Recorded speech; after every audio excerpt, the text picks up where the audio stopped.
It's time for this week's episode of Brandon Sports Talk, featuring in-depth interviews from those who are trending in the world of athletics. And now, here's the host of Brandon Sports Talk, Brandon Pate.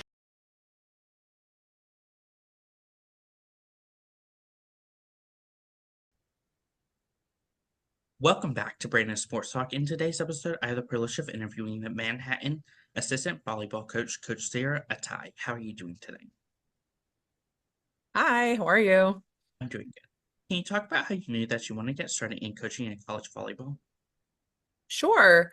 So truthfully, I didn't really have like grand aspirations to be coaching. Um, Back when I was younger, when I was playing, it kind of happened by accident. I was working full time in New York City in an events job as director of operations for an events company. And I just kind of needed something, was feeling a little bit of burnout. And I decided to contact a volleyball club that I used to actually play against to try and do some part-time coaching. And it all kind of snowballed with the pandemic and everything into coaching in college. So I'm very happy that it did happen. But yeah, that's kind of how I got into it. What was that experience like for you as a collegiate volleyball player going to Pace? It was great. Best 4 years of my life, I would say. That's why I again, I do coach club youth volleyball, and I do recommend that student athletes, if given the opportunity to play in college, that they do, just because it was the best 4 years of my life, and I'm so happy that I did it. I made my very, very dear friends for life. It kind of gives you an automatic sense of belonging in college, which I think can be tough if you don't, it's why people join Greek life or whatever.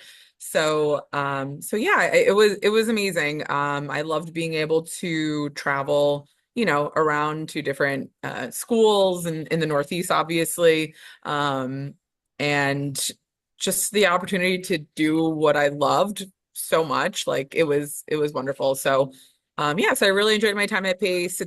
I still love it. I still go back to visit. So yeah, I really enjoyed my time there. As a collegiate athlete, what was it like representing them and putting on that uniform for them?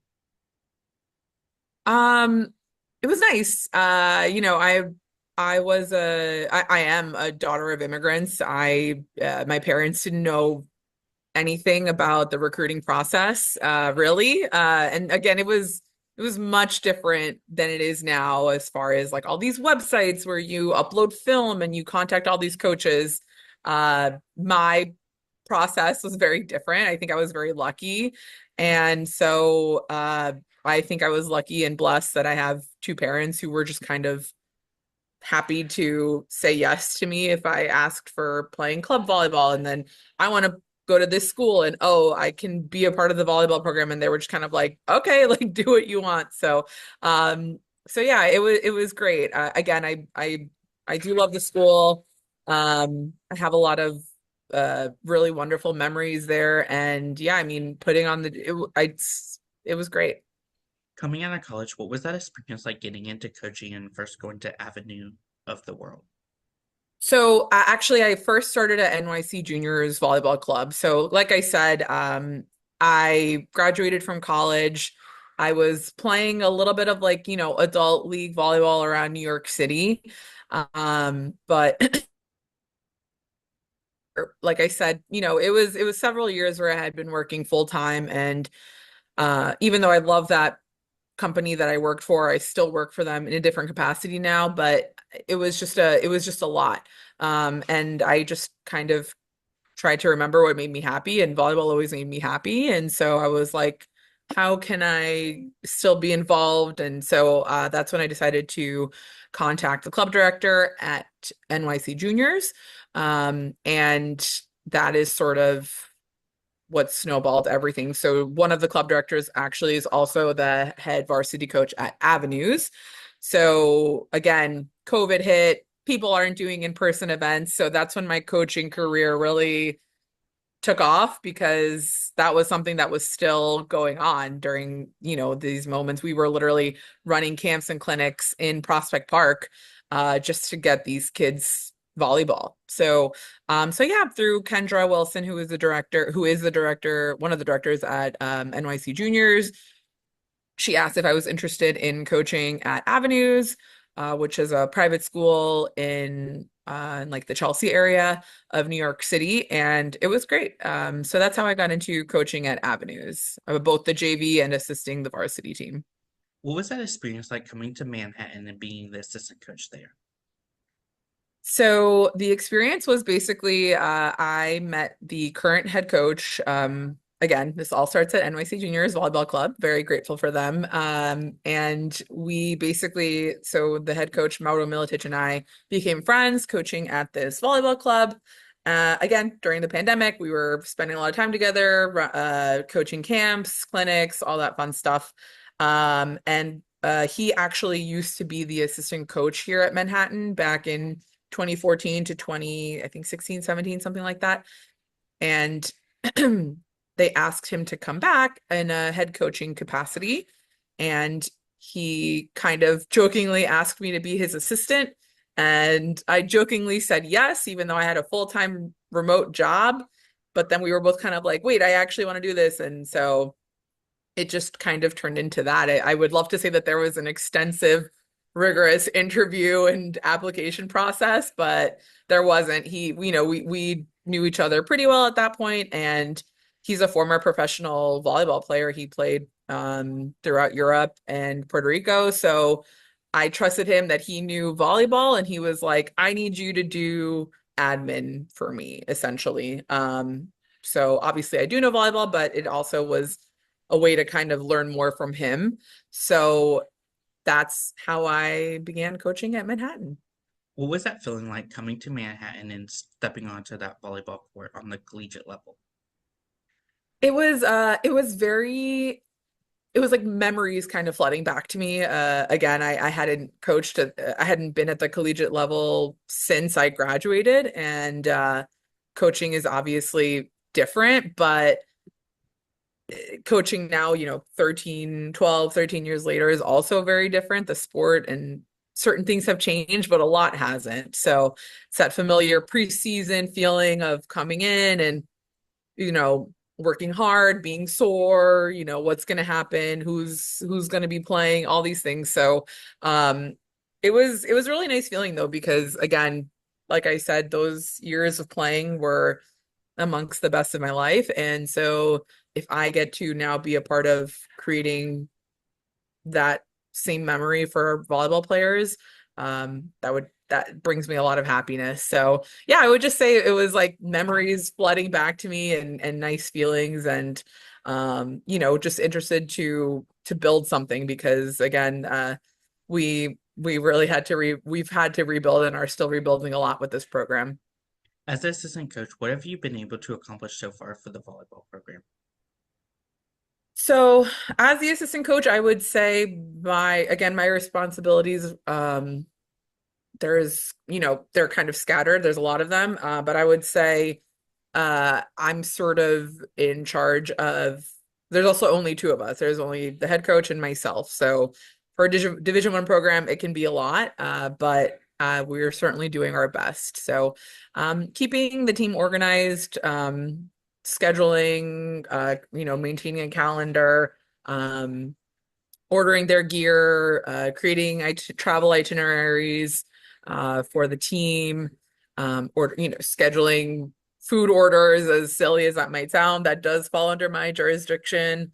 And just kind of one thing that parents say to us a lot when they bring their kids on the recruiting visits is that they want to leave their kids with people they trust and kind of being like you're their pseudo mom while they're here. So just taking care of the girls, making sure that they feel that they have someone to go to. Sometimes not everyone feels comfortable going to a head coach. It doesn't matter who that might be.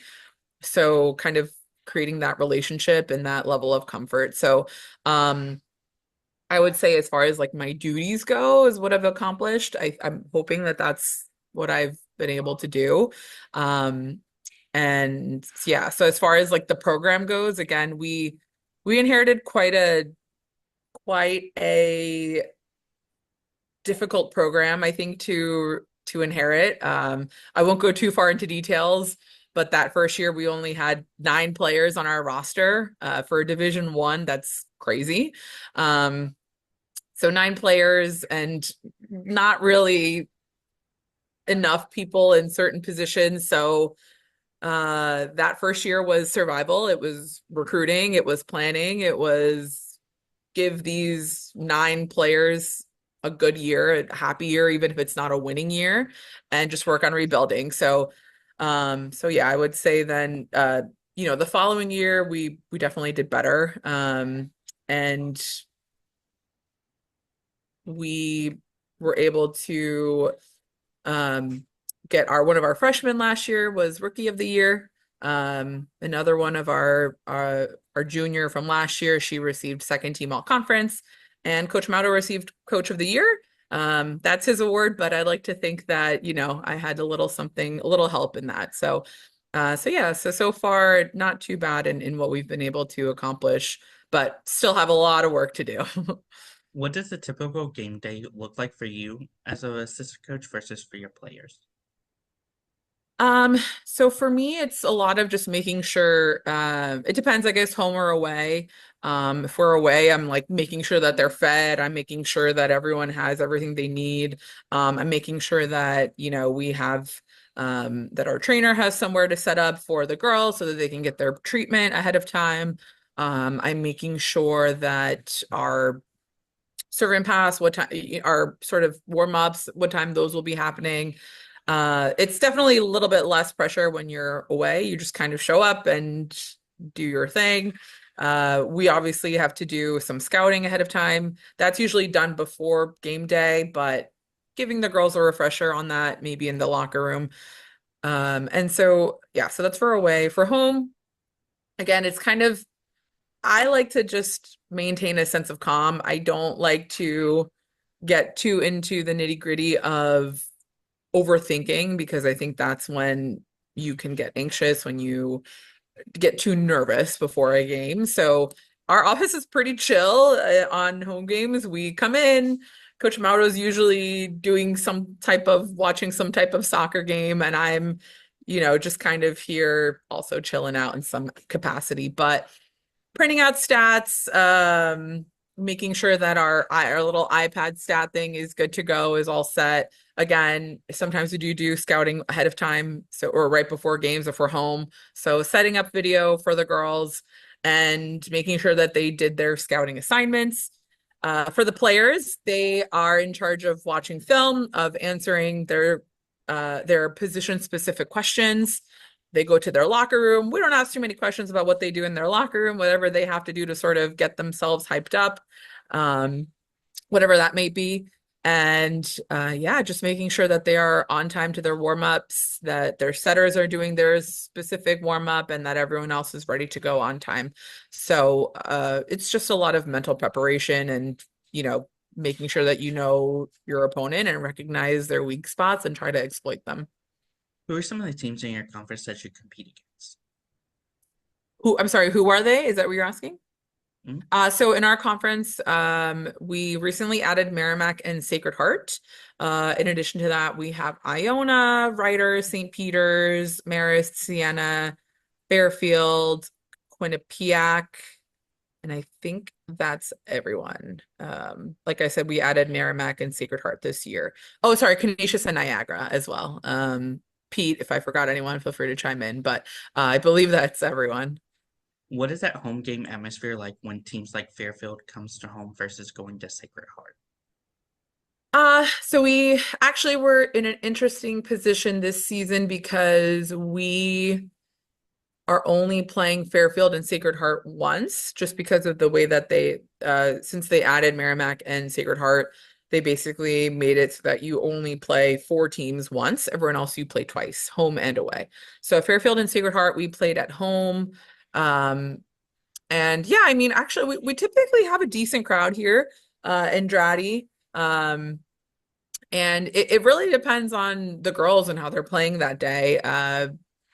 we have some really big hitters. So when they get up and they get a really nice kill, you can hear it, and it's great. It's a great atmosphere.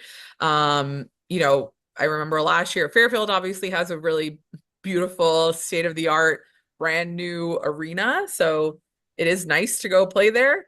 We love Dratty, but they have these even like the seats on their bench are like the cushions are like this thick, and you feel like you're sitting on a throne. So it's always nice to go and see what everyone else has. Um, but yeah, they have a very large arena. So it definitely it feels different. But there's no place like home. We love Dratty. Can you talk about, of course, the culture that you've helped to build for Manhattan's volleyball program?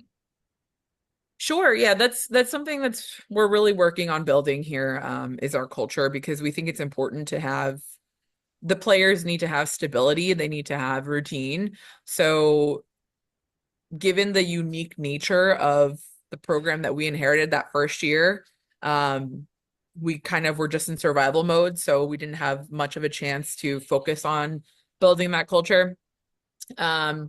So last year, again, we built it up a little bit more as far as what we want. We want players who just want to play and work hard. And I know that sounds crazy, but if you show up to practice and you don't want to be there, then we don't really want that type of person on the team, if that makes sense.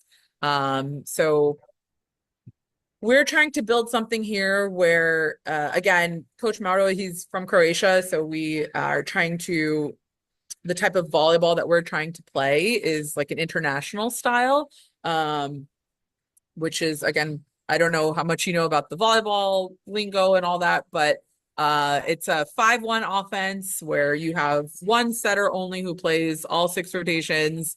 Your outsides play all 6 rotations, which means that you have to be good not only at hitting and blocking, but also passing and defense. And so we need players that are hungry and that are going to want to get better.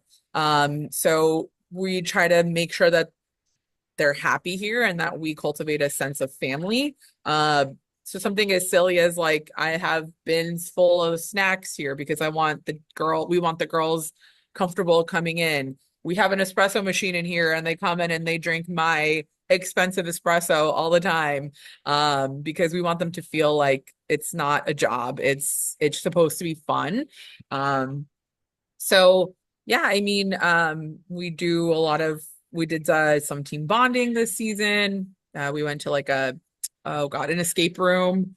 And so we're trying to build something here where it's hardworking, but it's also fun, and it shouldn't feel like it's a job. It should feel like you're excited to go to practice. You're excited to be around this group of people. So we're still working on it. We're still working on, exactly who we are and what our culture is. So we're it's a work in progress. What does that recruitment process look like for those prospective student athletes? And as a coach, what do you look at in those prospective student athletes? I'm sorry, could you speak up a little bit for the last part? I couldn't hear you. What does that process look like, and what do you look at in those prospective student athletes? Oh, yes. So we receive a lot of emails from prospective student athletes, who attach highlights, video clips. It's impossible for us to respond to everyone. A lot of times, if we're not looking for a specific position for that specific year, they might get overlooked, which is unfortunate, but we try to get to and open up as many of them as we can. And we review the highlights.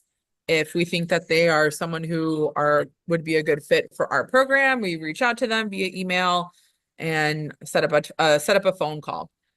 The phone call goes well and seems like everything is aligned.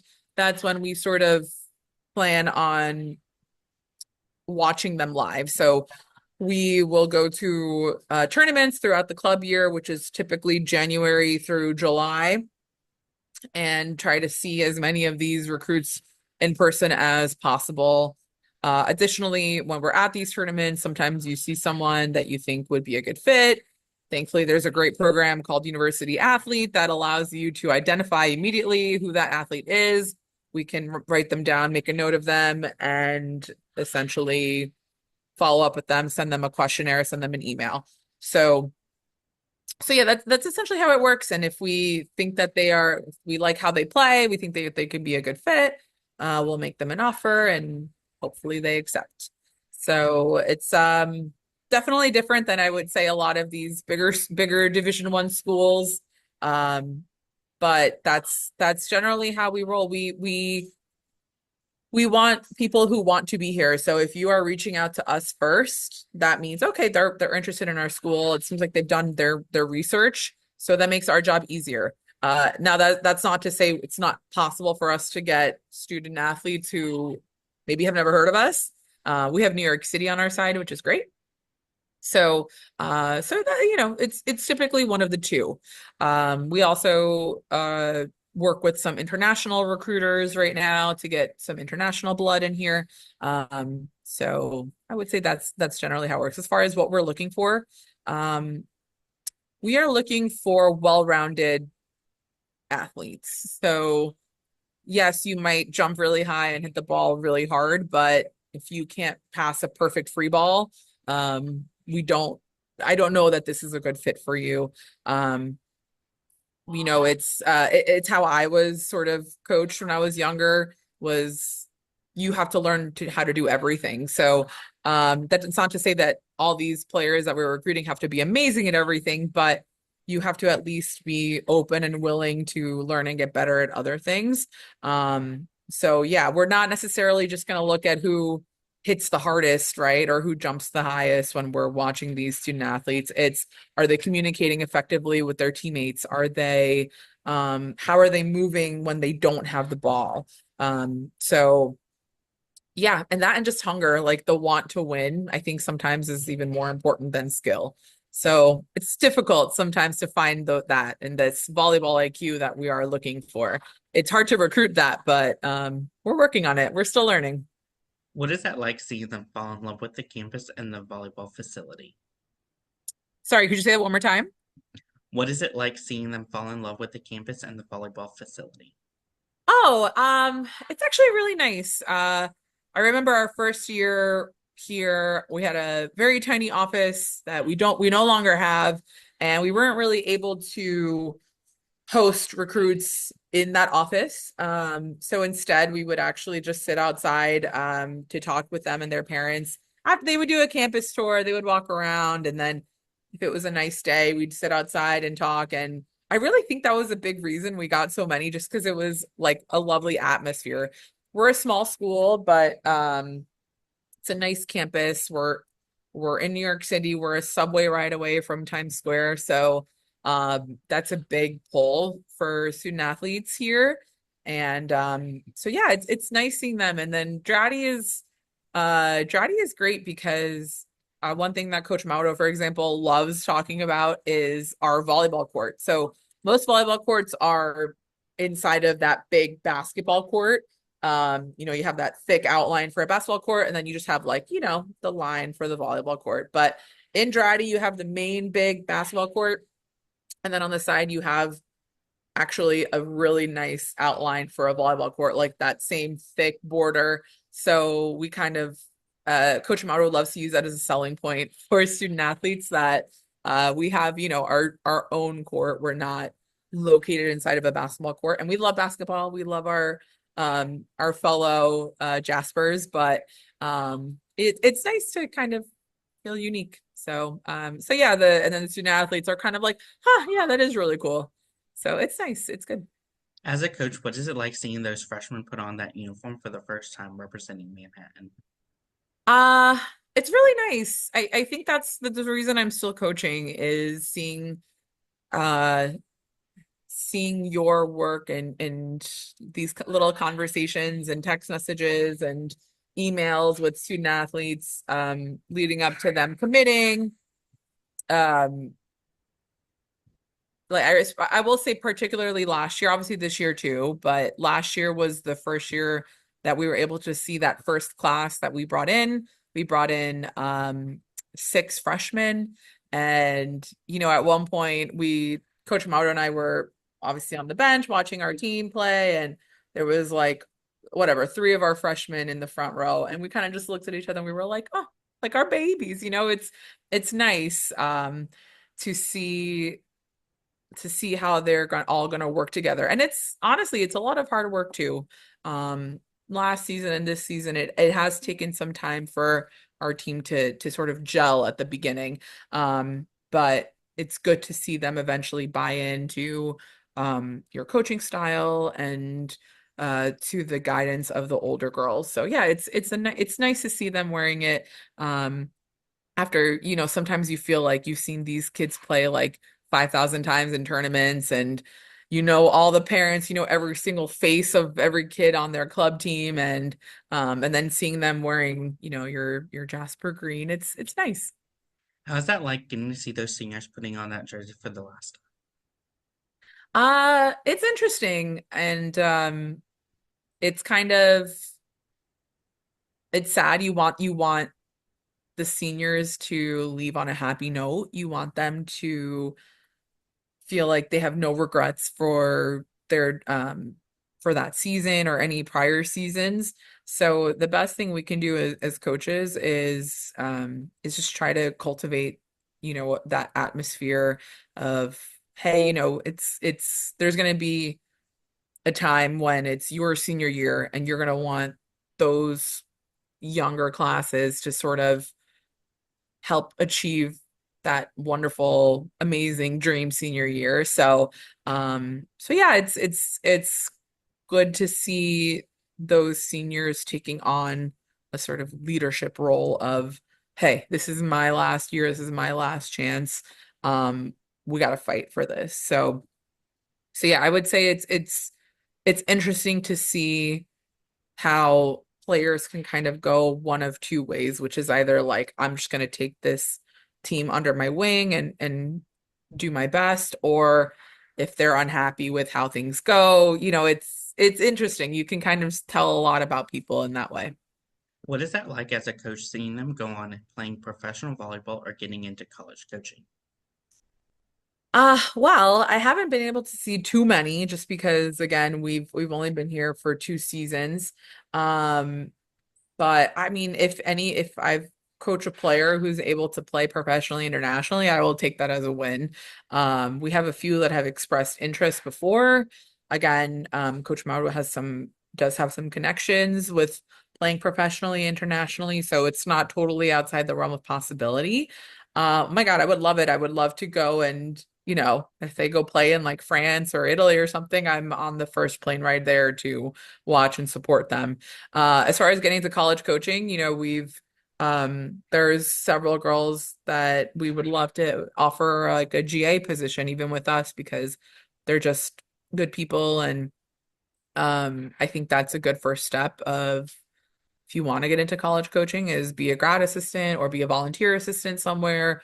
Just learn, learn, learn, learn, and then feel like when you're ready, you can take that next step.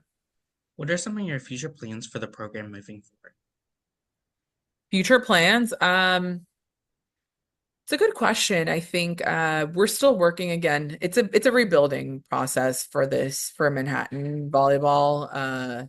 I'd like to say like it would have been nice to just fix everything in a year or two.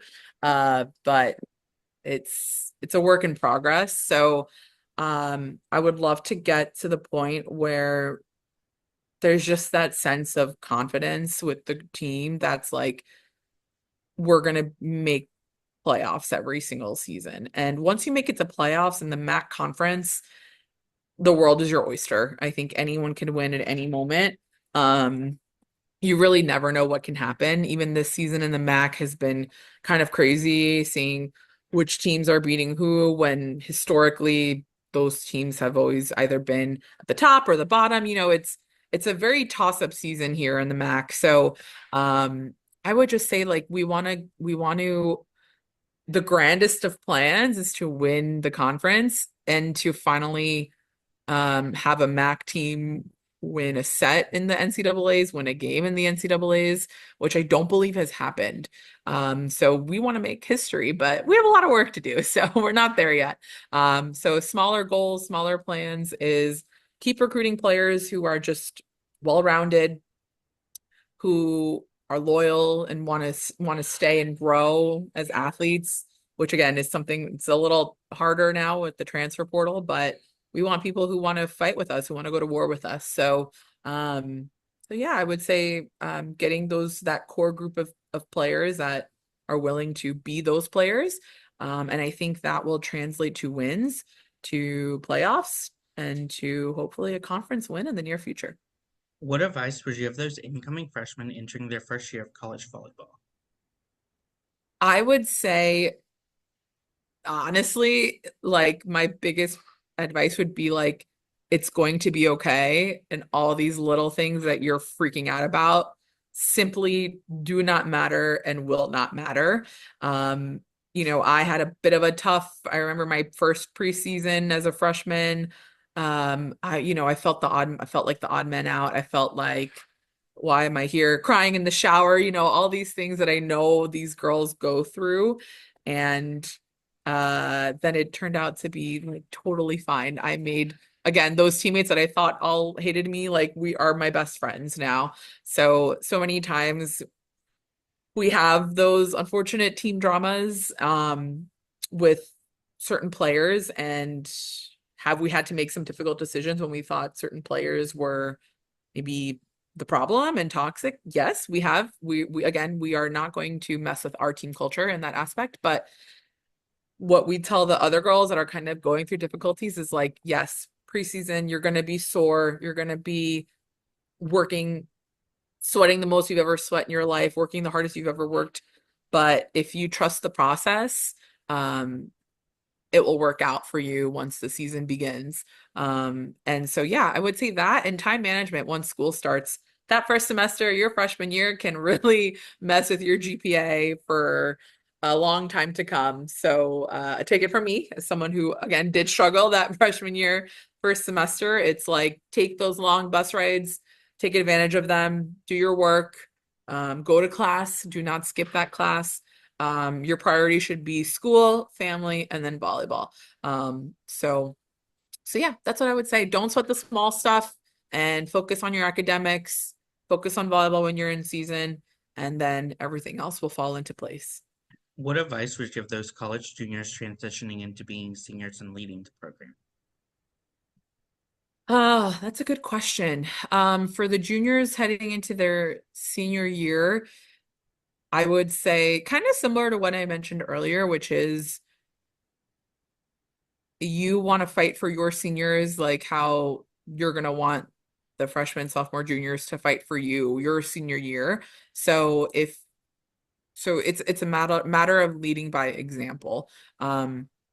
Treat everyone with kindness and respect, enforce the rules that your captains have put into place. Because obviously there's coaches' rules and then there's team rules that captains have set up.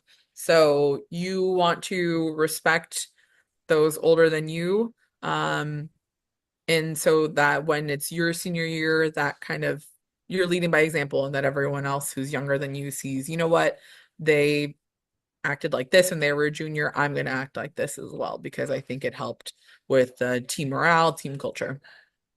What advice would you give those college seniors transitioning into being professional athletes and playing professionally? I would say that similar to kind of what we're looking for in recruits is you have to be really good at everything if you want to play professionally, particularly in the international world.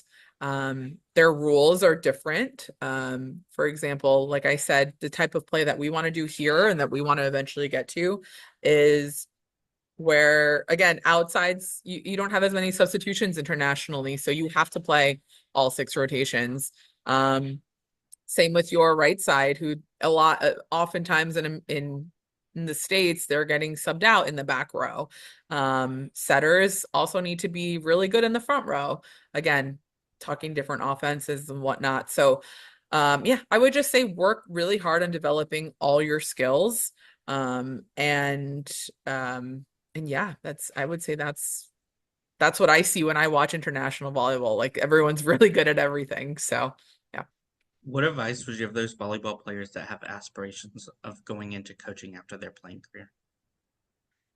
I would say, again, start off small, whether that be like a GA position or a volunteer assistant position, and make sure that you're learning from someone who you really trust and whose sort of philosophies align with yours. That doesn't mean that they have to be exactly the same, because you want to also be open to learning and accepting new ideas and new methods of implementing coaching styles and drills and all of that. So yeah, I would just say like learn, absorb.